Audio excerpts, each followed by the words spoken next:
indahnya acara kita di malam hari ini, maka kita akan meminta kepada Al-Akh Abu Shanum untuk membacakan sebagian ayat Al-Quran dari surah An-Nur ayat yang ke-19 sampai ayat yang ke-22. Yang insya Allah dari ayat-ayat itu nanti, terutama pada ayat yang ke-22, akan menjadi salah satu inti pembahasan kita di malam hari ini. Kepada Al-Akh Abu Shanum, kami persilahkan. A'udzu billahi minasy syaithanir rajim. Bismillahirrahmanirrahim. Innalladzi Darsat Afan kegeser. Ini kan luar biasa. Ya dibalas ini, biasa ngerjain saya sekarang ayatnya kemudian bergeser dari ayat 19 sampai 22. Ya Allah. Ternyata geser ke ayat berapa itu? Banyak 40-an. Banyak. Baik, silakan. Kita ulang ya. 19 sampai 22. Ini live ini ya. Jadi nggak ada rekayasa Rekayasa genetik.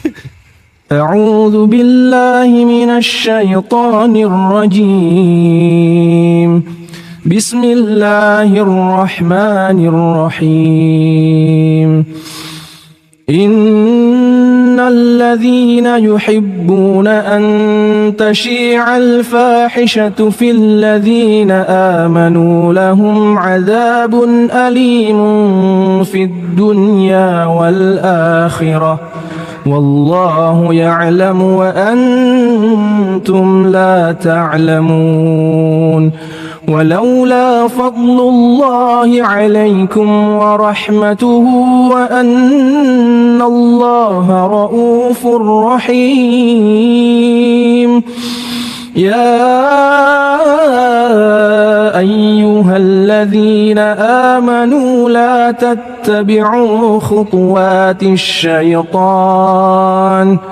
ومن يتبع خطوات الشيطان فإنه يأمر بالفحشاء والمنكر ولولا فضل الله عليكم ورحمته ما زكى منكم من أحد أبدا ولكن الله يزكي من يشاء والله سميع عليم ولا يأتل أولو الفضل منكم والسعة أن يؤتوا أولي القربى والمساكين والمهاجرين في سبيل الله وليعفوا وليصفحوا ألا تحبون أن يغفر الله لكم والله غفور رحيم صدق الله العظيم. Sadaqallahul azim. Jazakumullah khair Al-Akh Abu Shanum atas apa yang telah dibacakan. Semoga ayat-ayat Al-Quran yang telah dibacakan tadi benar-benar menambahkan keimanan kita, benar-benar menurunkan rahmat dari Allah Ta'ala untuk kita bersama, sehingga menjadikan majelis kita di malam hari ini, walaupun dalam keadaan yang cukup ya santai seperti ini, mudah-mudahan tidak mengurangi makna dari penyampaian materi yang insya Allah mudah-mudahan bermanfaat. Ini tadi kalau di acara resmi Ustaz, Ya, waduh, bisa kayak tadi, tulang rasanya sudah tremor. oh nggak jadi dapat amplop Bang. Nggak jadi, amplop dibatalkan itu. Apa ini? Tapi tidak apa-apa lah. Ya. Dan memang semacam itu, termasuk ini mumpung saya ingat ya, seperti kejadian Abu Shanum tadi. Ada satu kejadian yang perlu kita fahami bersama pemirsa, yaitu misalkan begini. Ada anak salah seorang di antara kita yang masuk di pondok tahfidz Al-Quran. Ketika dia pulang dari pondok pesantren, kan tentu anak ini ingin bahwa ilmu yang telah dia cari sementara ini betul-betul dilihat oleh orang lain. Yo, namanya masih anak kecil kan. Jadi dia pengen ilmunya itu, oh ini lo udah hafal banyak. Akhirnya ketika dia pulang ke kampungnya, dia pengen menjadi imam di suatu masjid. Maka alangkah baiknya ketika takmir masjid itu memahami, ini anak pulang dari pondok tahfidz, kasihlah kesempatan. Nah kemudian ketika dia telah diberi kesempatan, kadang-kadang masalahnya apa? Namanya anak baru latihan, baru pertama kali tampil, terkadang kan muncul apa ya, demam panggung, perlunya jam terbang yang tinggi untuk dia, maka mungkin dia melakukan kesalahan. Nah biasanya banyak di antara takmir masjid itu yang kemudian langsung menyalahkan, menjatuhkan dan menjadikan anak ini semakin drop. Padahal seharusnya semangati terus, kasih semangat, bilang salah itu biasa, kamu kan masih latihan, toh nanti kami ini kan bakal meninggal dunia, kamu yang bakal meneruskan. Maka kira-kira ya seperti itu. Jadi di masjid-masjid kita ini kan kadang-kadang yang generasi tua itu merasa terancam, tergeser oleh yang masih muda. Padahal kalau mereka mau sadar, tentu kan masanya berbeda ya. Sudah selesai masa mereka, sekarang waktunya masa yang muda-muda untuk dan kemudian kisahnya ulama zaman dulu Ustaz ya, justru kalau punya murid yang lebih pandai dari malah senang. malah senang. Jadi itulah harapan kita bisa berlapang dada. Baik, kita akan mulai masuk ke materi, yaitu tersenyum saat masih terluka. Sekarang begini, ala Abu Syanum, antum pernah terluka enggak? Terluka pernah. Apa itu ceritanya? Naik sepeda, jatuh. La haula wala quwata illa billah. Yang maksudkan bukan luka fisik.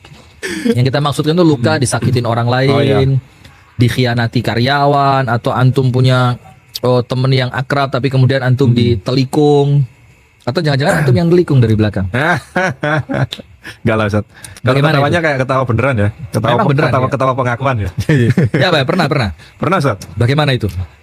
Waktu itu sampai saya sendiri itu curhatnya ke Ustaz Hatta. Ustaz Muhammad Hatta ya. Ya sebenarnya perkaranya itu tentang keluarga sih, sama Mas operator ini juga. Di demo waktu itu. Oleh warga masalah. Ya, yang kami khawatir bukan hanya tentang di demonya, tetapi abah kami waktu itu kan sudah sakit Ustaz. Iya. Ini kalau terus permasalahannya ini kemudian di demo orang satu kampung, terus beliau tahu, akan membebani pikiran. Iya, itulah Ustaz.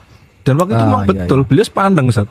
Betul sepandeng, terus kayak udah, kalau beliau ada pikiran tuh biasanya diem gitu, terus kemudian drop waktu itu. Ya Allah ya. Nah, itu yang kami sangat khawatirkan, dan kemudian itu merasa kami ikut tersakiti gitu. Ya, dan antum waktu itu tersenyum atau malah apa, cemberut? Ya tentu tidak bisa senyum, sudah bisa senyum sudah. Nah, itu sulit banget. Nah, maka insya Allah pemirsa Madani TV dimanapun Anda berada, dan teman-teman sekalian yang menyaksikan tayangan Sayap Dakwah TV, kita akan uraikan di malam hari ini bukan untuk menggurui, tapi kemudian untuk kemudian menjadikan kita ya sedikit mudah lah untuk tersenyum ketika kita sedang terluka. Nah, poin pertama, ini kebiasaan kita ya. Sampai ketika saya ketemu beberapa ustadz itu, waduh ini mainnya poin-poin terus nih.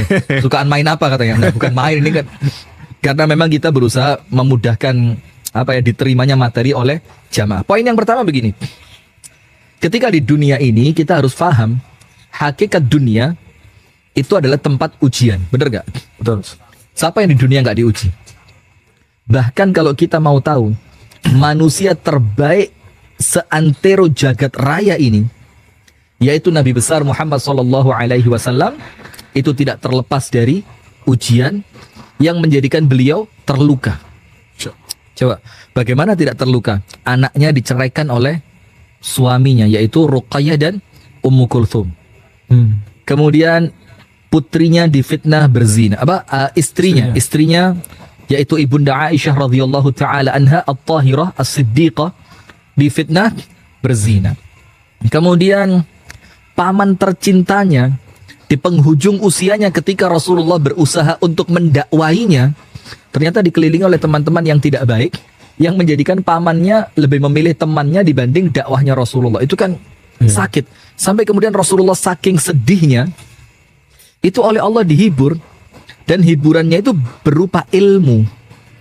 Nah, maka salah satu poin kita nanti pemirsa, bagaimana kita bisa tersenyum ketika sedang terluka, ilmu. Nanti ya, maka Rasulullah dikatakan seperti ini oleh Allah Ta'ala, innaka la tahdi man ahbabta walakinnallaha yahdi man yasha. Wahai Muhammad sallallahu alaihi wasallam, sesungguhnya engkau tidak akan bisa memberikan hidayah kepada orang yang engkau cintai. Jadi oleh Allah pemahamannya diluruskan. Akan tetapi dialah Allah satu-satunya yang akan memberikan hidayah kepada orang-orang yang Allah kehendaki. Nah, artinya poin pertama, kita akan jawab pertanyaan ini, siapa di dunia yang tidak pernah terluka? Tidak ada. Karena apabila dunia ini ramah, maka paling pantas dunia ini ramah kepada Rasulullah Sallallahu Alaihi Wasallam. Tapi ternyata beliau difitnah, beliau dicaci maki, beliau diboikot, anak atau putri beliau diceraikan oleh suaminya, kemudian beliau dimusuhi oleh kerabatnya. Nah, itu kan namanya juga luka. Nah, maka ingat, apabila Anda tinggal di dunia, maka jangan berharap Anda akan selamat dari ujian atau luka. Nah, itulah kenapa dikatakan oleh para ulama, ad-dunya darul bala. Dunia ini tempat orang oleh Allah diuji. Wal akhiratu darul jaza. Sementara nanti di akhirat adalah waktunya Anda menerima ganjaran atas kesabaran Anda di dunia dahulu. Maka Allah Ta'ala berfirman di dalam Al-Quran, la tarkabunna tabaqan an tabaq. Yang ditafsirkan oleh sebagian ulama tafsir, termasuk di dalam kitab Safwatut Tafasir, itu dikatakan apa? Engkau akan melewati satu anak tangga menuju anak tangga yang berikutnya. Itu arti tekstual, pemirsa. Arti tafsirnya apa? La tarkabunna musibatan tilwal musibah. Engkau akan melewati satu musibah. Ketika satu luka ini selesai, engkau akan melewati luka yang berikutnya. Nah, itulah dunia. Nah, maka ayo siapkan mental, siapkan hati, siapkan kedewasaan, bahwasannya memang kita tinggal di suatu negeri yang negeri ini penuh dengan luka. Poin kedua, dari tersenyum saat masih terluka. Poin keduanya begini, pemirsa yang dirahmati dan diberkahi oleh Allah Subhanahu wa Ta'ala. Apabila kita hidup bersama manusia, maka tidak seorang pun yang hidup bersama manusia kemudian tidak disakiti. Udah nggak usah jauh-jauh lah. Kita ini paling sayang sama siapa sih? Orang tua. Sempat nggak merasa tersakiti oleh orang tua? Sempat. Dan kami pun sama. Iya. Artinya orang yang paling sayang sama kita pun, itu kita menganggap mereka, kamu nyakitin saya. Iya kan? Nah, kemudian dari sini, ketika kita, orang yang paling kita cintai pun menyakiti, dan saya pernah mengalami itu. Jadi kakak saya ada 3, saya anak keempat. Nggak ada seorang pun di antara mereka yang dimasukin pesantren. Ya kan? Iya. Di rumah, makan pagi, makan siang, makan malam. Enak masakannya Umi, enak masakannya. Iya, dapat amanah. Dapat amanah. Oh, iya. Sop buntut, rawon, rames. Di pinggir jalan raya persis, mudah aksesnya. Perlu coba pemirsa. Ya. Padahal ini mengandung iklan. Minum dulu. Minum dulu, bismillah. Masya Allah. Ustaz minumnya sampai 3 loh. Masya Allah. Tadi ceritanya ini, siapa yang pesan? Nggak ada. Saya bilang taruh sini. Siapa yang pesan? Nggak ada. Taruh sini. Semua nggak ada yang pesan, taruh tapi sini. sebenarnya percuma pesan minuman panas tuh. Dingin juga. Iya. Ini udara dingin. Sama kemarin teman saya waktu makan ke Tulungagung, teh yang panas dibuatin sama kasirnya. Sama apa? Ya itu, restoran ya. Restorannya. Wah, kurang panas ini anget ini. Saya bilang, ketika datang yang betul-betul panas, saya bilang, minumnya kapan? Yo, nunggu anget, Beb. Lah tadi anget minta dipanasin. Sekarang udah datang panas, minumnya juga nunggu. Aduh. Coba manusia lah. Repot ini. Berarti itu dia melukai perasaan restoran. Iya, tapi restorannya tetap tersenyum. Oh, tetap. Masya Allah, tersenyum ya. Oh, Tetap tersenyum di berarti saat terluka. Berarti restoran ini adalah satu contoh di mana banyak dilukai oleh customer, tapi mereka tetap tersenyum. Wah, mantap. Saya mau ngomong apa? Oh, iya. Baik pemirsa. Nah, kakak saya nggak ada yang dimasukin pesantren. Karena di zaman saya masuk pesantren tahun 96, itu orang masuk pesantren kemungkinannya 2. Antum tahu enggak kemungkinannya 2 orang masuk pesantren? Kemungkinan pertama apa? Ini medot apa namanya? Putus ya? Bolos. Gini.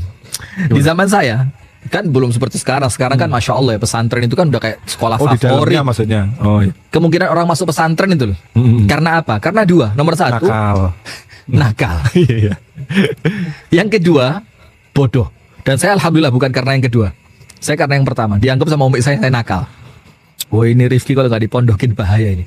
Waktunya saya protes kan, saya bilang wah mama ndak adil gitu. Ini nggak masuk pesantren, tiap hari di rumah, makan di rumah, istirahat di rumah. Masa saya masuk pesantren? Nah artinya Anda jangan berharap kumpul bareng manusia kemudian tidak dilukai. Apalagi orang yang kumpulnya tiap hari, ketemu tiap hari. Maka kadang-kadang ada candaan yang kelewatan, ada ucapan-ucapan yang mungkin menyakiti hati. Karena apa ya? Karena memang kumpulnya setiap hari kan begitu. Nah, maka dengan itu An-Nabi SAW mengingatkan kita dengan peringatan yang luar biasa. Ini apa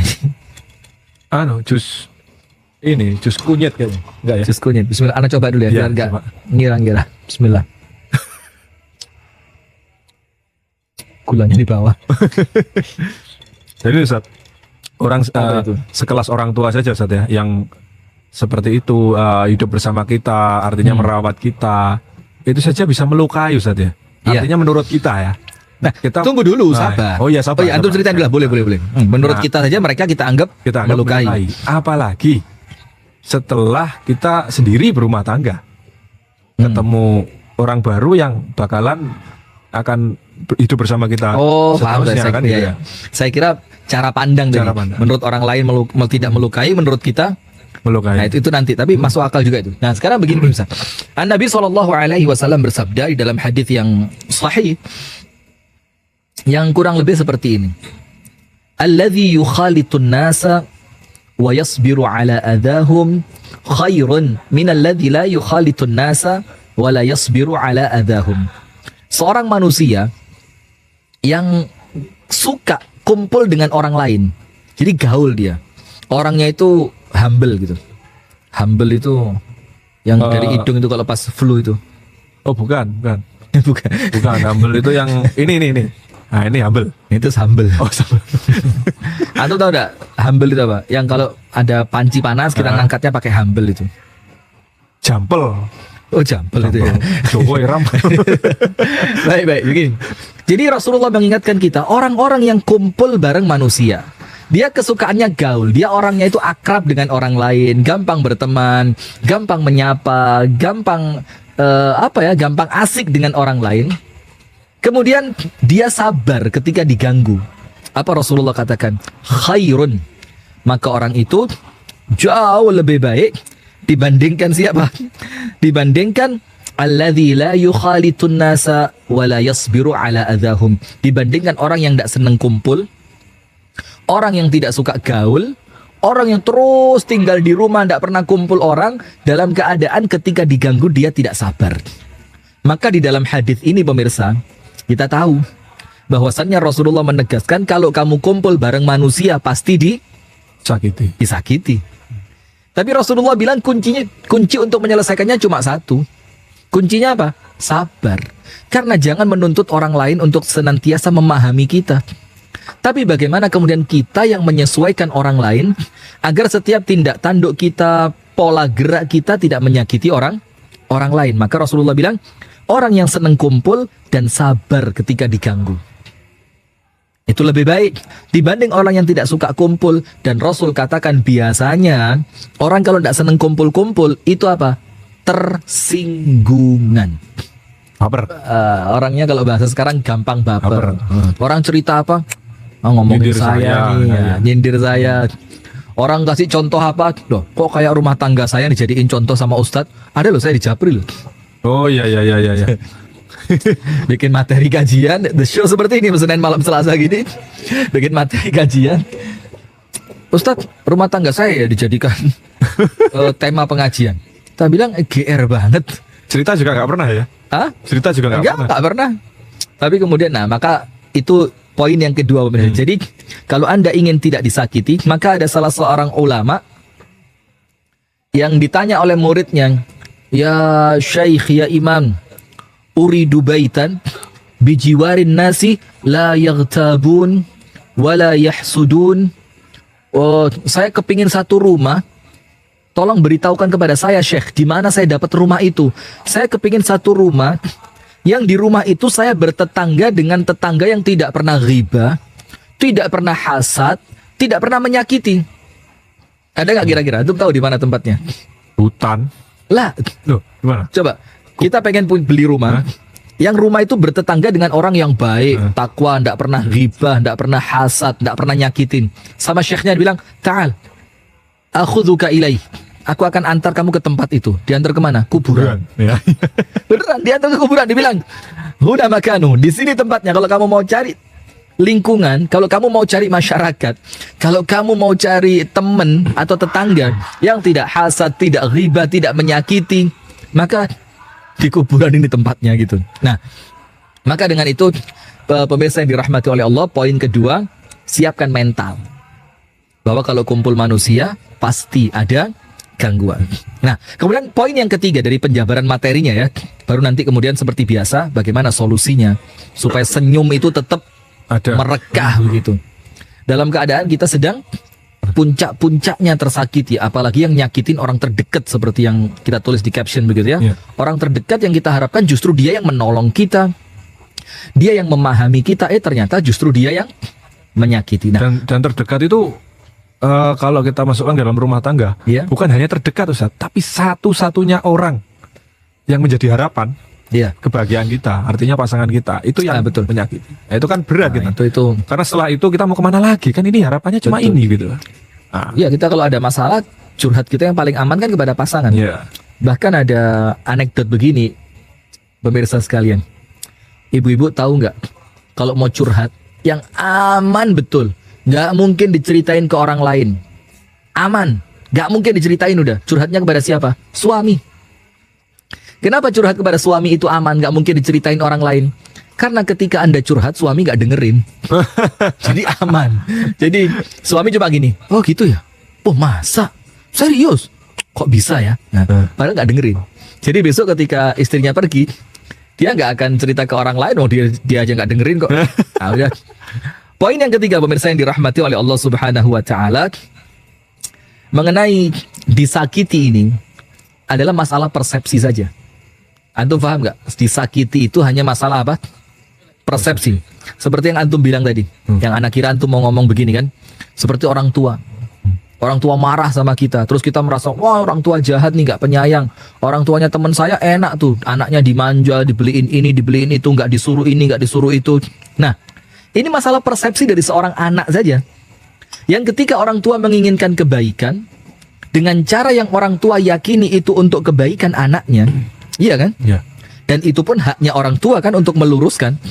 Ternyata kemudian si anak berpersepsi, persepsi si anak ini, orang tua saya jahat, dia nyakitin saya. Nah, antum merasakan seperti itu? Kalau Iya. kerasnya orang tua, menurut anak apa? Menyakiti, Menyakiti. Menurut orang tua, menyayangi. menyayangi.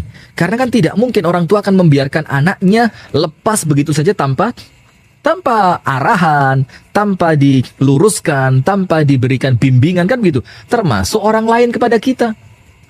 Ketika kita merasa tersakiti, sekarang cek dulu persepsi kita bahwa kita tersakiti ini bener nggak? Bener nggak kita tersakiti? Atau jangan-jangan kita yang cuma baper aja? Contoh, di suatu pengajian kita tertidur. Enggak, tuh bangunin. Tidur beneran. Saya Tidur, tungguin. ya. Soalnya Antum 5 menit baru bisa bangun. Tertidur dia. Kemudian sama guru di pengajian itu, dia dibangunkan dengan memanggil, yang tidur itu bangun dong gitu kan. Untuk seorang guru itu dianggap apa? Ini mengingatkan, memberikan supaya si murid benar-benar bisa memahami pelajaran dengan baik. Tapi si murid yang tidak mengerti, dia akan menganggap, wah guru saya jahat nih, dia nyakitin saya. Artinya persepsi yang dibangun bahwa saya tersakiti, benar atau salah? Salah. Salah. Karena seharusnya itu bukan nyakitin. Itu apa? Itu meluruskan. Itu membenarkan, itu mengoreksi. Justru akan menyakiti Anda ketika si guru membiarkan. Benar gak sih? Benar, Ustaz. Benar gak? Termasuk dalam rumah tangga. Maka para menantu yang ada di rumah, antum panggil menantu-menantu. Hai para menantu. Antum panggilnya angker. Loh, mana? Wahai para menantu. Kalau di ayat kan wahai orang-orang beriman, Beriman. wahai apa? Manusia. Wahai menantu. Wah ini. Baik, kita lanjutkan ya. Antum sambil cek ya, kalau ada pertanyaan-pertanyaan yang pas, Iya. antum screenshot aja biar Iya. tidak hilang gitu. Nah, begini. Untuk menantu-menantu yang di rumah ketika mereka merasa disakiti oleh mertuanya. Ini menantu ini biasanya orang persepsinya langsung menantu perempuan loh, Ustaz. Tapi jangan salah. Jadi menantu ini dalam takaran umum kan, baik. Ana juga mikirnya gitu tadi. Oh, gitu ya. Harapan saya perempuan tadi. Waduh, Padahal bebas ya, bisa Berarti laki bisa ini perempuan. masalah persepsi ya. Iya juga. Astagfirullahaladzim, benar. Saya juga mikirnya gitu loh tadi. Iya. Karena biasa yang Ya, yang itulah yang berkonflik ya itu lah kan ya. antara ibu dan menantu, Menantu perempuannya. Biasa begitu kan? Biasanya yang Walaupun- umum lah ya, nggak semua. Enggak semua. Walaupun seperti yang Al-Akh Abu Shanum tadi sampaikan ya benar, artinya ini menantu secara umum, bisa laki-laki, bisa perempuan. Nah, maka terkadang ada sebagian menantu yang mengatakan, "Wah, mertua saya jahat nih." Kenapa? Saya kalau di rumah mertua saya itu jam 7 pagi belum bangun udah digedor-gedor pintu kamar. Ini kan persepsi. Padahal seharusnya mana pantas orang tidur melewati jam 7 pagi kan?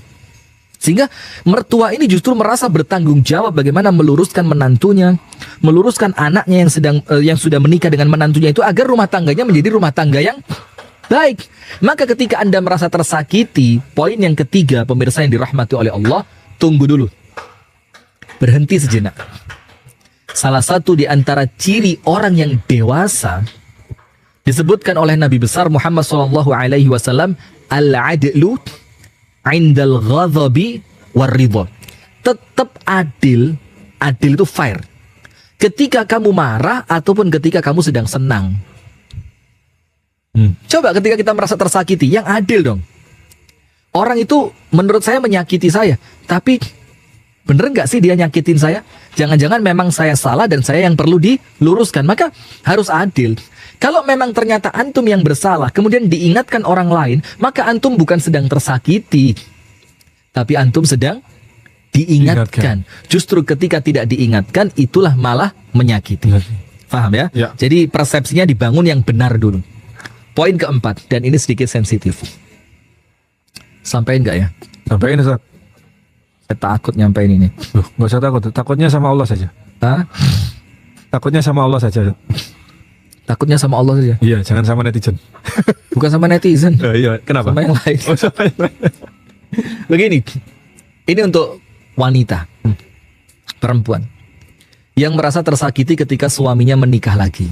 Oh, Sebenarnya poin keempat ini mirip-mirip dengan poin yang ketiga, sekedar masalah persepsi saja. Bener gak suamimu menyakiti begitu kan? Maka selama suami itu benar-benar menjalankan apa yang telah Allah gariskan di dalam syariatnya, dan dia menjalankan itu sesuai dengan aturan-aturan yang Allah telah gariskan, dan kemudian tidak ada kezaliman kepada istri pertama yang dia lakukan, kebutuhannya tetap dipenuhi, perhatian tetap dicurahkan, anak-anaknya masih dinafkahi, ada waktu untuk istrinya. Nah, maka ketika dia menikah lagi, entah istri pertamanya yang merasa seperti itu, atau istri keduanya, atau istri ketiga, atau bahkan yang keempat, mereka merasa tersakiti dengan adanya poligami tersebut, maka perhatikan. Jangan sampai Anda membenci syariatnya ketika yang bersalah adalah oknumnya. Bisa difahami nggak? iya. Nah, ini kembali juga mirip-mirip dengan persepsi sih. Tapi artinya kan bukan syariat poligaminya yang salah kan? Nah, maka sekarang kita bahaslah SJBD. Wah, sebentar, Ustaz. Ini panjang yang nomor 4 ini. Saya mau hentikan kalau panjangin. Tidak bisa. Tidak bisa. Gimana? Karena gini, Ustaz. Kemarin itu setelah kita posting video quote kalau nggak salah ya, yang isinya itu jangan menjadi pelakor dan atau pebinor itu. Iya. Kemudian kita juga sampaikan di caption itu hadisnya tentang bahwa setan itu salah satu prestasi tertingginya adalah memisahkan antara Suami dan suami istri. istri. Itu kemudian di kolom komentar ada yang baper, Ustaz. Gimana Loh, itu? Ustaz, jangan posting seperti ini, itu bisa menghilangkan sunnah 2, 3, 4. Paham maksudnya poligami? Iya. Nah, nampaknya tetap saja masih banyak yang salah paham, Ustaz. Bahwa mereka menyamakan, Antara mereka merebut, menghalalkan antara merebut atau dalam arti kata poligami yang diawali syariatkan. poligami yang diawali dengan selingkuh, yang pada akhirnya naam. menikah. Hmm. Mereka membela itu. Nah, ini kan sebenarnya pembahasan yang berbeda begitu loh. Iya, jadi yang kita Antara- maksudkan pemirsa ketika kita mengatakan pebinor atau pelakor, perebut bini orang, atau perebut laki orang, merebut suami orang, itu ya tentu yang kita maksudkan bukan syariat poligami yang betul-betul sesuai tuntunan, itu tidak ngerebut. Tapi juga bukan berarti kemudian untuk membenarkan poligami yang terjadi setelah terjadinya perselingkuhan. Iya. Nah jadi tolong difahami kalau kalimatnya itu pebinor atau pelakor, ya tentu itu tidak ada kaitannya dengan orang yang mengamalkannya sesuai syariat Allah. Iya. Atau orang yang berlindung di balik kata-kata syariat poligami hanya untuk menutupi kesalahannya berupa perselingkuhan. Iya. Yaitu insya Allah kalau dengan hati bening bisa lah memahami ya. Tapi mungkin terlanjur. Dan biasanya yang salah faham seperti itu, yang gagal faham seperti itu, biasanya memang orang yang merasa tersindir. Iya. Dia merasa tersindir, ini postingan kok mukul banget buat saya nih. Ini postingan kok nampaknya nusuk banget ini. Ya. Padahal dia nggak pahami dengan baik. Seharusnya kan seperti tadi, ditahan dulu lah. Ditahan. Nah maka poin keempat, pemirsa yang dirahmati oleh Allah Subhanahu Wa Taala, jangan salah faham bahwasannya ketika ada yang salah di dalam rumah tangga Anda, ketika ada syariat poligami di sana, maka jangan membenci syariatnya, jangan merasa tersakiti oleh syariatnya, tapi apa? Kalau memang oknumnya yang salah, ya katakan kesalahan bukan di dalam syariat poligami, tapi karena memang dilakukan dengan cara yang tidak syar'i. Ingat gak? Poligami itu syar'i, tapi cara menuju poligami pun harus syar'i. Faham? Bisa dipahami Iya. Jadi jangan sampai poligaminya syar'i, tapi cara untuk menuju poligami dengan cara yang tidak syar'i. Nah, ini yang merusak nama baik syariat ya, Ustaz, ya. Begitu. Jadi Ustaz, kembali lagi ke masalah. Nanti kalau kembali nggak maju-maju, kembali Iya, terus. Kapan selesainya? Kan nampaknya belum tuntas. Oh, belum tuntas, ya. Lanjut. Banyak yang ini, ini materinya saya banget. Ini Masya Allah. kita juga akhirnya paham Ustaz. Apa Satu frekuensi. Jadi gimana sih Ustaz? Tadi kan masalah persepsi yang kita bahas. Iya. Nah, ternyata apabila menyakitkannya itu betulan Ustaz. Kan banyak juga yang masuk ke kita, Ustadz saya tidak dinafkahi, Ustadz saya tiba-tiba ditalak, Ustadz saya tiba-tiba di ini, di itu, tanpa sebab yang jelas, tanpa mau diajak ngomong, marah-marah nggak jelas. Nah, ini posisi seperti ini kan tentu akan sangat menyakitkan dan seolah-olah udah buntu toh Ustadz. Wong dia marahnya juga tiba-tiba diajak ngomong nggak mau. Ini kan menjadi satu kerepotan tersendiri. Bagaimana dalam kondisi ini kita bisa tersenyum dan mencari jalan keluar gitu loh. Gimana ya? Mate apa? Studi kasus satu terlalu pelik sih. Tiba-tiba dicerai. Ada yang Tiba-tiba seperti tidak itu. dinafkahi. Tiba-tiba tidak dinafkahi. Kemudian yang tersakiti kan pasti tersakiti nih. Entah yang tentunya kalau dinafkahi kan yang istri. Nah, bagaimana caranya kemudian kita mengurai dan tersenyum? Kalau jalan untuk menuju ke sana diajak diskusi nggak mau, diajak ngobrol nggak mau, wis pokoknya. Itu gimana Ustaz? Baik. Untuk Begini Allah Abu Syanum dan pemirsa tercinta saya Dakwah TV dan Madani TV, LKC TV, RDS Solo, Dakta FM Bekasi, dan siapapun yang menyaksikan tayangan ini, baik yang mau potong-potong lewat TikTok, ya udahlah terserah lah ya, yang penting bertanggung jawab gitu ya. Iya. Begini, ini kita peralihan ya dari penjabaran materi tadi. Ada 4 poin orang-orang yang merasa tersakiti. Nomor 1, dunia ya memang begini, sakit. Nomor 2, kalau kumpul manusia yo pasti disakiti, kuncinya sabar. Nomor 3, ingat persepsi antum merasa tersakiti itu bener nggak antum disakiti? Jangan-jangan antum aja yang baper. Nomor 4, ketika merasa tersakiti oleh syariat, maka ingat bukan syariatnya yang salah, tapi kemungkinan pelaku, oknum dari pelaku syariat itu yang kemudian bermasalah. Sekarang peralihan, ketika antum sedang disakiti orang lain, ayo ibu-ibu, fokus, Bu. Iya, ibu-ibu, ya Anda ada, ya betul Anda. Sip, duduknya yang rapi, sip. Nah, sudah Bu ya, dengerin Bu. Ketika Anda disakiti orang lain, maka Anda memiliki 3 pilihan cara untuk membalasnya. Ketika Anda disakiti, sakit hati. Sakitnya tuh di sini, di dalam hatiku ini sakit, sakit dalam banget. sabar. Misalkan tersakiti kayak sakit itu kayak ngenes banget. Dan mohon maaf ya, kadang-kadang kan kita kalau ada orang curhat itu kita sekedar memahami curhatannya dari tulisan. Dalam keadaan boleh jadi perasaan yang dia tumpahkan di dalam curhatannya itu melampaui sakitnya dari sekedar apa yang dia tulis. Maka kadang-kadang kita juga perlu memahami sih ya yang semacam itu. Nah maka begini, ketika Anda merasa tersakiti, maka Anda ada 3 cara pilihan untuk membalas. Dan semuanya boleh, dan Anda tidak berdosa serta bukan aib. Paham ya? Ya. Boleh, tidak dosa dan bukan aib. Artinya memang syariat memberi Anda pilihan itu. Nomor 1, balaslah keburukan orang yang menyakiti Anda dengan keburukan yang semisal. Setara. Jadi misalkan Anda dipukul pipi, balas pukul pipinya. Anda diriba, balas dia riba. Anda misalkan dihina, balas hina dia. Boleh enggak? Boleh. Loh Ustaz, kok ajarannya membalas? Karena memang begitu, supaya orang yang melakukan tahu bagaimana rasanya orang yang tersakiti karena perbuatan dia. Maka boleh nggak dibalas? Boleh.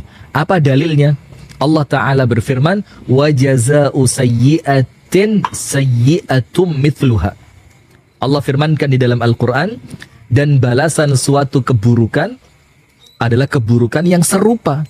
Ditafsirkan oleh para ulama, boleh loh ternyata kita membalas keburukan orang lain dengan keburukan semisal seperti yang dia lakukan kepada kita. Anda merasa tersakiti oleh orang lain, balas supaya bagaimana dia ikut merasakan sakitnya Anda ketika tersakiti.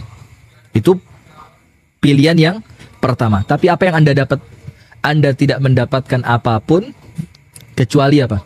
Puas di dalam hati. Dikira saya nggak bisa. Dikira saya nggak berani. Tuh syukurin loh. Gimana tuh rasanya disakitin orang. Tapi dia nggak berdosa. Dan biasanya Ustaz, biasanya yang seperti itu nggak puas kok Ustaz ternyata membalas seperti itu. Ya betul. Memang iya. Memang Nggak puas, biasanya nggak bisa.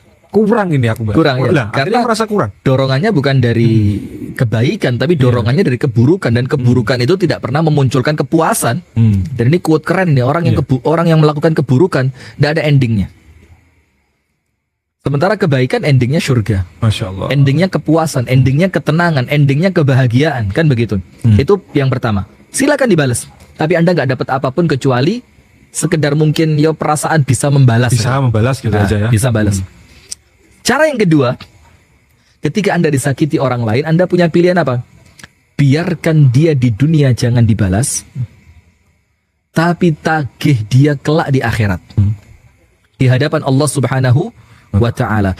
Ketika di saat itu tidak ada kezaliman, di bawah pengadilannya Allah yang maha adil, dihisap langsung oleh Allah yang hisapnya paling teliti. Nah, ketika Anda membiarkan orang yang menyakiti Anda di dunia, tapi Anda tagih untuk berupa pahala yang Anda dapatkan kelak di akhirat, apa dalilnya? Biarin di dunia. Kamu menghina saya, udah biarin, nanti di akhirat kita ketemu. Gitu kan? Oh, kamu ambil duit saya, udah biarinlah di dunia, nanti biar di akhirat Allah yang mengadili. Apa dalilnya? Insya Allah semua pemirsa tahu mengenai hadis yang berbicara tentang orang yang bangkrut. Ketika Nabi SAW bersabda, "Atadruna manil muflis?" Tahukah kalian siapa orang bangkrut itu? Para sahabat jawabannya ya tentu duniawi banget kan. Apa jawabannya? Yaitu orang yang berdagang, dagangannya habis, duitnya nggak ngumpul. Rasulullah bilang, minus sudah, minus tenaga, minus tempat, segala macam minus. Rasulullah SAW mengatakan, bukan itu yang saya maksud. Al-muflisu min ummati, orang bangkrut dari umatku adalah mereka yang datang pada hari kiamat membawa pahala sholat. Anda sholat kan? Membawa pahala puasa, tentu Anda puasa kan? Membawa pahala sedekah, Anda juga sedekah. Baca Al-Quran, Anda baca Al-Quran. Bawa pahala haji, umroh, Anda lakukan semua itu. Tapi orang ini yang datang ke akhirat membawa pahala sedemikian rupa banyaknya, ternyata pernah memukul si fulan, pahalanya diambil oleh si fulan yang dipukul. Pernah menggunjing si fulan, pahalanya diambil sama si fulan yang dia gunjing. Pernah memfitnah si fulan, pahalanya diambil oleh si fulan yang pernah dia fitnah. Pernah mencurangi si fulan, pahalanya diambil sama si fulan yang pernah dia curangi. Dan datang berbagai macam orang-orang yang pernah dia zalimi untuk menuntut balas kepadanya di hari kiamat. Kalau pahalanya habis, sementara yang nuntut masih banyak, maka Allah jadikan dosanya orang yang terzalimi ditanggung oleh orang yang menzalimi. Ini pilihan kedua. Sabar sejenak di dunia, tuntutnya di mana? Di akhirat. Ya sedikit lebih baik dibanding yang pertama. Tapi untuk pemirsa podcast The Show Senin malam Selasa, itu pilihannya ketiga. Kita tidak menganjurkan dua pilihan pertama. Nah, yang ketiga. Yang ketiga. Apa itu, Ustaz? Tidak membalas di dunia dan tidak menuntut di akhirat. Terus pertanyaannya, saya dapat apa? Di dunia nggak bales, nggak mukul, nggak gunjing, nggak menghina. Terus di akhirat saya juga nggak nuntut buat dia. Maka terus saya dapat apa? Allah Ta'ala langsung yang menanggung ganjaran untuk Anda. Maka Allah Ta'ala berfirman di dalam Al-Quran, "Faman afa," barang siapa yang memaafkan, wa aslaha, memperbaiki hubungan dengan tidak menuntut kelak di hari kiamat. Apa yang dia dapatkan? Fa ajruhu 'ala Allah, balasannya langsung Allah yang memberi. Misalkan begini, apabila antum ana sakitin, terus antum nuntut ana, Allah kasih dari kezoliman yang ana lakukan kepada antum pahala cuma secangkir. Ini ukuran kezoliman yang saya lakukan, Anda dapat pahala 1 cangkir dari kebaikan yang saya lakukan. Ini kalau nuntut. Kalau tidak nuntut, Allah kasih 1 galon kebaikan. Tentu lebih besar 1 galon kan. Nah, maka untuk pemirsa Madani TV dimanapun Anda berada, itu ada 3 pilihan ketika Anda merasa tersakiti oleh orang lain. Balas, atau biarkan dunia tuntut akhirat, atau biarkan dunia jangan tuntut akhirat. Dapat apa? Allah langsung yang akan memberi ganjarannya. Nah, misal begini, Ustaz. Saya bingung, saya mau minum yang mana ya? Cappuccino? Ya. Bukan lemon tea, ini Peppermint. Peppermint tea, ini jus leci. Waduh. Saya minum yang mana enaknya? Kok enak sekali ya bisa milih ya? Antum kan nggak ada pilihan. Nggak ada pilihan ya. Berarti Cuma 1. belum makomnya. Belum, makomnya masih jauh. Baik, gimana? Ini, Ustaz. Kalau misalkan ya kita dizalimi orang, misalkan dizalimi, terus gini, Ustaz. Iya. Ya Allah, karena doa orang terzalimi kan makbul, Ustaz ya. Betul. Terus kita ngomong, ya Allah, saya dizalimi dengan posisi saya yang dizalimi ini, saya gunakan untuk berdoa kepadamu, saya ingin diganti dengan surga. Jadi itu gimana, Ustaz? Itu termasuk kepada pilihan yang mana? Jadi dia juga dia mengabaikan orang yang dizalimi. Itu masuk pilihan yang ketiga. Ya. Dia Boleh tidak membalas dan dia tidak menuntut. Dan itu sebenarnya beda kasus kan. Ini kasusnya keutamaan orang yang ketika tersakiti, terzolimi, itu kan disebutkan oleh An-Nabi SAW di antara 3 doa yang tidak tertolak, itu doaul mazlum, doanya orang yang teraniaya. Maka ketika kita teraniaya, kita punya 1 kesempatan doa terijabah. Maka sayang sekali kalau doa yang mustajab ini kita gunakan untuk berdoa yang jelek kan. Kenapa tidak kita gunakan waktu yang mustajab ini untuk berdoa dengan doa yang baik? Ya Allah, kuatkan kesabaranku, ya Allah, berikan keistiqomahan kepadaku, ya Allah, masukkan aku ke dalam surga tanpa hisab dan tanpa adab. Diterima nggak sama Allah? Diterima karena dia posisinya apa? Terzalimi. Tapi mungkin nggak gini, Ustaz. Ini pertanyaan lanjutan. Kita kita mengabaikan orang yang menzalimi kita. Iya. Mungkin nggak ini? Ternyata orang ini juga karena tidak bertobat, akhirnya Allah juga tetap menghukum. Tapi kita udah dapat doa yang baik gitu. Bisa mungkin jadi. Karena begini, salah satu di antara dosa di dalam riwayat yang sahih, yang Allah segerakan balasannya di dunia sebelum di akhirat, itu kezaliman. Maka urusan dia bakal dibalas atau tidak sama Allah, itu urusannya dia dengan Allah. Urusan dia dengan kita, saya memaafkan atau tidak.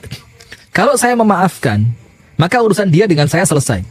Tapi urusan dia dengan Allah belum tentu selesai. Berarti karena dia menjalankan apa yang Allah larang kan? Iya. Nah, maka ketika tidak ada tobat, tidak ada penyesalan, tidak ada istighfar, tentu dia pasti akan mendapatkan balasan lain dari Allah Subhanahu wa Ta'ala. Dengan kata lain, orang yang zalim itu dia sedang memiliki 2 dosa, berarti 2 kesalahan. Betul. Kepada manusia dan kepada Allah. Betul. Berarti harus tuntas semuanya ini. Harus tuntas. Tapi ketika berkaitan dengan manusia, yang didahulukan minta maaf ke manusianya. Nah, sekarang kita masuk ke sikap. Ini waktunya juga semakin mepet nampaknya karena kita mulainya tadi sedikit terlambat ya. Sekarang begini pemirsa. Ini justru inti dari pengajian kita di malam hari ini ya. Tersenyum saat masih terluka. Apa sih Ustadz? Tips. Tips itu apa artinya? Cara-cara atau cara. Kasih rumus dong Ustadz. Biar kemudian senyum ini tetap merekah di bibir saya. Ini kan kiasan ya, artinya bagaimana kita ridho, kita tetap husnudzon, kita tetap optimis, tetap semangat, walaupun kemudian kita dalam keadaan terluka. Bagaimana tips-tips yang bisa kita lakukan agar kita tetap bisa tersenyum saat masih terluka? Yang pertama, ini poin yang keren-keren sekali saya rasa. Nomor 1, yakini bahwa orang yang tersakiti orang lain, tersakiti oleh orang lain, pada hakikatnya dia sedang diuji oleh Allah lewat orang tersebut. Siapapun orang itu. Siapapun. Maka misalkan saya disakiti oleh tetangga saya, maka memang sengaja Allah kirimkan dia sebagai ujian buat saya kan. Saya sedang terkena musibah. Sementara di dalam hadis yang sahih, Rasulullah SAW bersabda, "Man yuridillahu bihi khairan yusib minhu." Barang siapa yang Allah inginkan kebaikan untuknya, maka Allah berikan kepadanya musibah. Itu poin pertama. Berarti ketika kita tersakiti, kita kena musibah, ini Allah sedang menginginkan kita baik. Mana mungkin Allah kepingin kita baik lah kok kitanya nangis. Kan gak lucu. Loh, sementara keinginan itu ketika Allah yang menginginkan, pasti terjadi apa enggak? Pasti. Pasti. Idza arada syai'an ayyaqula lahu kun fayakun. Tidak ada yang mustahil bagi Allah.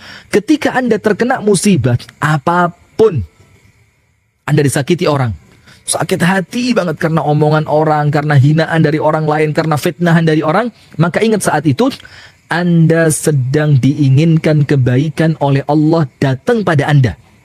Sementara yang menginginkan Allah, maka pasti kebaikan itu akan datang. Nah, maka ketika kebaikan itu sedang dinantikan kedatangannya dan pasti datang, maka untuk apa Anda menangis kan? Saatnya Anda apa? Tersenyum. Poin kedua. Suatu hari Abu Bakar As-Siddiq radhiyallahu taala anhu wa ardahu itu duduk bersama An-Nabi sallallahu alaihi wasallam. Ketika Rasulullah sedang duduk bersama Abu Bakar, maka datang seorang laki-laki mencaci maki Abu Bakar. Abis kamu ini abis. Dan Rasulullah, apa yang Rasulullah lakukan? Jalisun yatabassam. Rasulullah sekedar duduk, tidak membela Abu Bakar. Dalam beberapa keadaan Rasulullah malah tersenyum. Coba, ini sahabatnya disakitin orang dengan lisannya, Rasulullah cuma apa? Tersenyum. Kemudian ketika falamma radattu alaihi ba'da qawli, kata Abu Bakar radhiyallahu anhu, ketika aku mulai balas orang ini sedikit dari omongannya dia, tiba-tiba apa? Rasulullah berdiri dan Rasulullah meninggalkan saya. Kemudian Abu Bakar kaget, loh tadi saya dicaci maki, saya disakiti, engkau diam. Ketika aku mulai membela diri, engkau berdiri dan engkau pergi. Maka oleh Abu Bakar Rasulullah dikejar, didatengin. Terus Abu Bakar tanya, ya Rasulullah, aku dihina, aku disakiti, engkau diam. Ketika aku mulai membalas sedikit dari ucapannya, engkau berdiri dan kemudian engkau pergi. Apa Rasulullah katakan? Ya Abu Bakar, tadi waktu engkau duduk diam tidak membalas, saat itu malaikat-malaikat Allah berada di atas kepalamu dan dia membelamu. Sekarang lihat, ketika Anda tersakiti dan Anda tetap memunculkan senyuman, malaikat yang bela Anda. Tapi ketika engkau mulai membalas, maka malaikatnya pergi, posisi malaikat digantikan setan. Rasulullah mengatakan, maka aku tidak mau duduk bersama dengan setan. Berarti ingat poin yang kedua, ketika Anda merasa tersakiti, cukup diam, nikmati, yakini bahwa Anda sedang dibela oleh malaikat-malaikat Allah, dan kemudian malaikat-malaikat itu sedang membalaskan keburukan orang tersebut untuk Anda. Poin ketiga, bagaimana kemudian tetap tersenyum dalam keadaan masih terluka. Ini kisah sering sekali disampaikan. Tapi kemudian kita perlu terus mengulangnya untuk pengingat buat diri kami pribadi, buat pemirsa sekalian, dan insya Allah buat siapapun yang mendengarkan tayangan ini. Kisah antara Abu Bakar As-Siddiq yang kemudian putrinya yang notabene adalah istri dari An-Nabi SAW, yaitu Ibunda Aisyah, difitnah dengan fitnahan yang sangat keji, yaitu difitnah melakukan zina, wal'iyadzubillah. Ternyata singkat cerita, setelah kisah fitnahan ini terbongkar, ternyata ketahuan salah satu yang memfitnah dalangnya adalah sepupunya Abu Bakar yang bernama Mistah. Masih family ya? Sepupu, dekat. Dalam keadaan si Mistah ini laki-laki miskin yang semua keperluan sehari-hari kehidupannya dibiayai oleh Abu Bakar. Makannya, pakaiannya, uangnya, rumahnya, semua dari Abu Bakar. Akhirnya Abu Bakar As-Siddiq radhiyallahu taala anhu merasa marah dan nampaknya kok ya memang pantas ya. Marah, loh. Ini putriku. Dalam artian yang lain dia juga masih kerabatmu wahai Mistah. Dalam keadaan engkau orang miskin yang semua kebutuhanmu aku bantu. Kok tega-teganya engkau memfitnah putriku? Maka ketika Abu Bakar marah, maka Abu Bakar bersumpah dengan nama Allah bahwa mulai hari ini Abu Bakar As-Siddiq tidak akan membantu Mistah. Biarin dia mau melarat, dia mau miskin, dia mau kelaparan, itu urusannya dia. Karena memang dia pantas mendapatkan itu. Tak lama setelah sumpah Abu Bakar untuk tidak akan kembali membantu Mistah, Allah turunkan ayat Al-Quran pada surah An-Nur ayat yang ke-22. Di mana Allah Ta'ala berfirman, وَلَا يَأْتَلِ أُولِي الْفَضْلِ مِنْكُمْ وَالسَّعَةِ أَن يُؤْتُوا أُولِي الْقُرْبَى وَالْمَسَاكِينَ وَالْمُهَاجِرِينَ فِي سَبِيلِ اللَّهِ. Yang artinya kurang lebih, tidak pantas.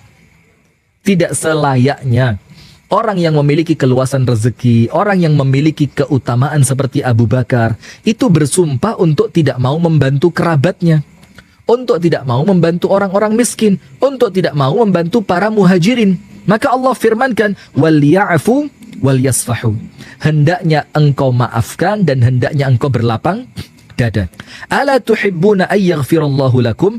Bukankah kalian ingin diampuni oleh Allah? Wallahu ghafurur rahim, dalam keadaan Allah Maha Pengampun lagi Maha Penyayang. Nah, ayat ini Abu Bakar ngerti, ini ayat buat saya nih. Terus bagaimana? Berarti Allah menginginkan saya memaafkan Mistah. Saya berlapang dada atas apa yang Mistah lakukan yang itu menyakiti saya. Dengan jaminan apa? Allah akan berikan ampunan untuk saya. Maka al-jaza'u min jinsil amal. Balasan sesuai dengan amalan. Maka tersenyumlah Anda. Karena ketika Anda tersakiti dan kemudian Anda berlapang dada untuk bisa memaafkan, saat itu ampunan Allah sedang datang kepada Anda. Yang terakhir, poin yang keempat, yaitu kisah dari kehidupan An-Nabi SAW ketika beliau SAW itu melakukan Fathu Makkah, pembebasan kembali kota Makkah.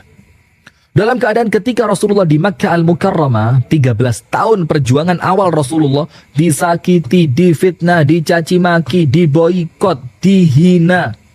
Semua bentuk cacian, makian yang menyakitkan hati Rasulullah terima. Percobaan pembunuhan. Berkali-kali. Sampai puncaknya permusuhan kan, berusaha untuk dibunuh gitu. Tapi ketika Rasulullah kembali ke kota Makkah, dalam keadaan Rasulullah memiliki pasukan yang begitu besar, dan orang-orang kafir Quraisy di kota Makkah tidak memiliki kemampuan untuk melawan bahkan membela diri, dan Rasulullah mengumpulkan semua pasukan dan orang-orang kafir Quraisy di sekeliling Ka'bah, apa yang terjadi? Orang-orang Quraisy mulai ketakutan. Dia bilang, al-yaum yaumul malhamah. Hari ini kita bakal dibantai. Rasulullah bilang apa? La, tidak. Al-yaum, hari ini, yaumu marhamah.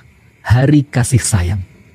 Idhabu fa'antumut tulaqa. Pergilah kalian semua, kata Rasulullah, semuanya kita maafkan. Coba bayangin.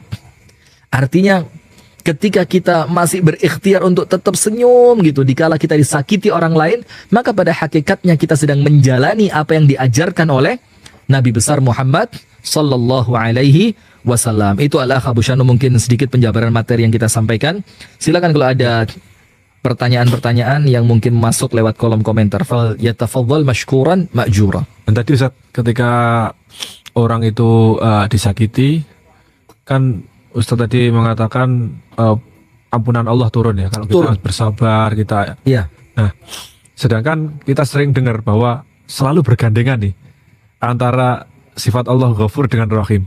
Baik. Nah, berarti ketika kita mendapatkan ampunan, kita juga akan mendapatkan kasih sayang itu saja. Baik, jadi salah satu Asmaul Husna yang senantiasa beriringan itu antara Ghafur dan Rahim. Ghafur itu Allah yang pengampun, Rahim itu Allah yang penyayang. Nah, maka tidak mungkin seorang hamba diampuni kalau bukan karena rahimnya Allah. Berarti munculnya ampunan ini karena Allah penyayang. Karena Allah tidak ingin mengazab kita, maka oleh Allah kita diampuni. Ketika Allah menginginkan mengazab kita, nggak mungkin ada ampunan. Tapi karena Allah sayang kepada kita, Allah berikan ampunan agar itu menunjukkan bagaimana sayangnya Allah kepada kita. Kemudian yang kedua, Rahim. Artinya, orang yang oleh Allah diampuni adalah orang yang oleh Allah disayangi. Berarti apabila kita ingin memantaskan diri mendapatkan rahimnya Allah, yang dengan rahmat itu akan mengantarkan kita masuk ke dalam surga, maka jangan pernah bosan untuk meraih ampunan dari Allah. Karena apabila Anda memohon ampunan kepada Allah, pada hakikatnya Anda sedang mengundang Rahman dan Rahimnya Allah, yang dengan itu pintu yang akan mengantarkan Anda masuk ke dalam surga. Wallahu ta'ala a'la bissawab. Masya Allah. Wah, jadi adem, Ustaz. Alhamdulillah, Masya Allah. memang Sesuai dengan cuaca dingin. Udara, ya. Dan ini pun kentang goreng ini sudah menjadi es kentang. Oke. Sekarang kita baca pertanyaan, Ustaz. Ini sudah banyak sekali. Dan ini muncul, Ustaz. Ustaz, bagaimana kita bisa mengetahui bahwa musibah itu adalah ujian yang murni dari Allah, bukan akibat dari perilaku kita? Baik. Poin yang pertama, perhatikan. Ini musibah, ini ujian atau karena kesalahan? Kalau karena kesalahan antum dihukum sama Allah, maka orang-orang kafir lebih pantas dihukum. Iya enggak? Ya. Kita ini sak nakal-nakalnya yo masih sholat. Senakal-nakalnya kita yo masih mengakui bahwa Allah adalah Rabb dan Tuhan kita, kan? Maka ketika kita sekedar mengatakan musibah ini karena dosa perbuatan buruk yang kita lakukan, memang mungkin seperti itu. Tapi kalau seperti itu, maka orang-orang kafir lebih pantas. Nah, tapi kemudian bagaimana kita melihat apakah musibah ini berupa ujian ataukah ini merupakan peringatan? Mudahnya begini. Kita muhasabah, introspeksi, kita lihat diri kita masing-masing. Apabila sebelum datangnya musibah itu keadaan ibadah kita baik, kita senantiasa menjauhi larangan-larangan Allah, tidak ada yang salah dengan diri dan agama kita, tidak ada kezaliman yang kita lakukan terhadap orang lain, maka musibah itu murni adalah ujian untuk meningkatkan level kita di hadapan Allah Ta'ala. Tapi apabila sebelum datangnya musibah itu kita lalai dari perintah Allah, kita melakukan beberapa yang Allah haramkan, kita banyak melakukan kezaliman kepada orang lain, maka hati-hati. Bisa jadi itu memang peringatan atau musibah yang datang karena kelalaian kita. Karena tidaklah terjadi musibah kecuali dikarenakan perbuatan tangan kita masing-masing. Jadi bagaimana menjawabnya? Yo, tergantung keadaan kita. Kalau sebelumnya baik, maka itu ujian. Kalau sebelumnya tidak baik, maka itu peringatan dari Allah Ta'ala agar kita kembali. Wallahu Ta'ala a'lam bissawab. Artinya tentu yang mengetahui persis itu justru malah diri kita sendiri, diri ya? Kita Dengan sendiri. cara muhasabah itu. Betul, seperti itu. Ya, Ustaz. Ini ada pertanyaan, Ustaz. Kalau suami malas kerja gimana, Ustaz? Selama menjalin rumah tangga, sang istri terus kerja keras, itu kalau timbul rasa sakit di situ gimana, Ustaz? Karena suami ini kan yang berkewajiban kerja. Baik. Sementara diajak ngomong, dinasihati, tetap aja males-malesan begitu. Baik. Nah, itu gimana, Ustaz?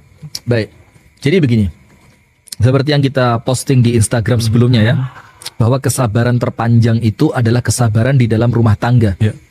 Karena apabila kita meyakini rumah tangga kita itu dalam rangka beribadah kepada Allah, maka tentu namanya ibadah ya ada senangnya, ada susahnya. Maka itu yang kemudian perlu kita sabari ketika muncul perkara-perkara yang kurang kita harapkan, tidak kita inginkan. Nah, maka seperti studi kasus seorang suami yang malas bekerja, maka di sini Anda perlu terus mengingatkan dia bahwasannya kewajiban suami adalah memberikan nafkah kepada istri. Di mana Allah Ta'ala berfirman, Ar-rijalu qawwamuna 'ala nisa bima faddalallahu ba'dahum 'ala ba'din wa bima anfaqu min amwalihim. Karena seorang suami yang menafkahkan sebagian hartanya untuk rumah tangganya. Nah, berarti ingatkan dia bahwasannya suami tugasmu adalah mencari nafkah.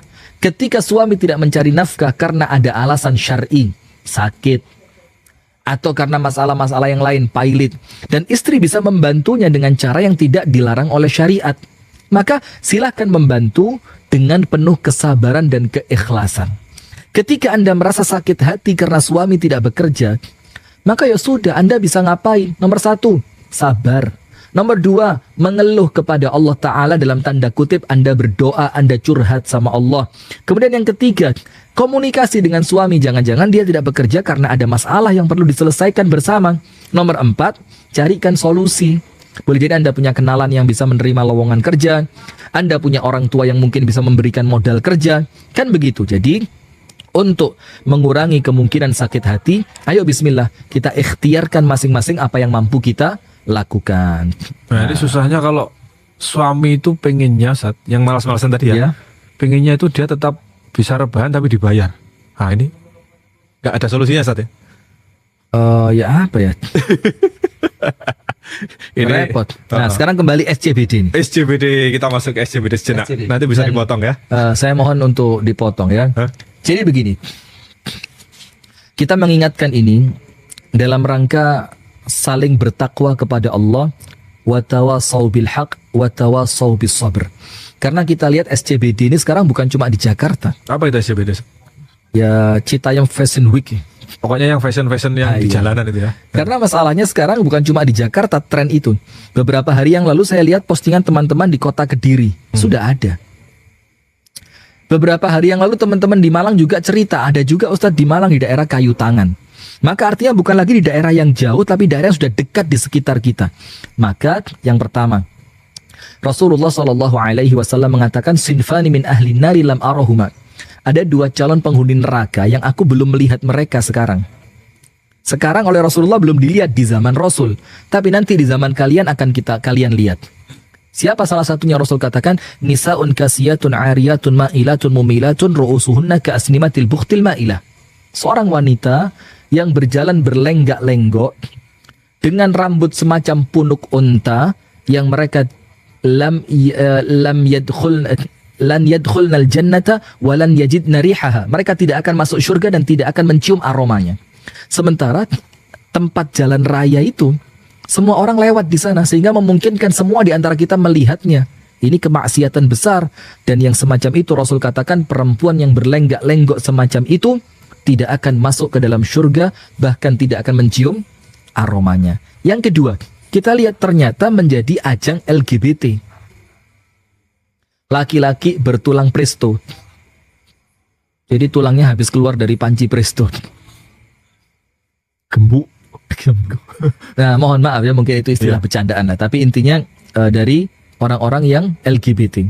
Laki-laki yang pakai kaos bagaikan perempuan, pusernya kelihatan, jalan lenggak-lenggok, ciuman laki dengan laki di depan kamera. Nah, ini kan sesuatu yang mengundang laknat dari Allah. Sementara Rasulullah SAW mengatakan Allah Ta'ala melaknat seorang laki-laki yang bergaya seperti perempuan, dan Allah Ta'ala melaknat seorang perempuan yang bergaya seperti laki-laki. Dan kemudian yang ketiga, ingat, keberkahan suatu daerah itu bergantung dengan ketakwaan penduduknya. Apabila keburukan-keburukan itu kita biarkan, maka keburukan-keburukan ini akan memancing azab dari Allah, memancing musibah dari Allah. Maka seharusnya kita seorang muslim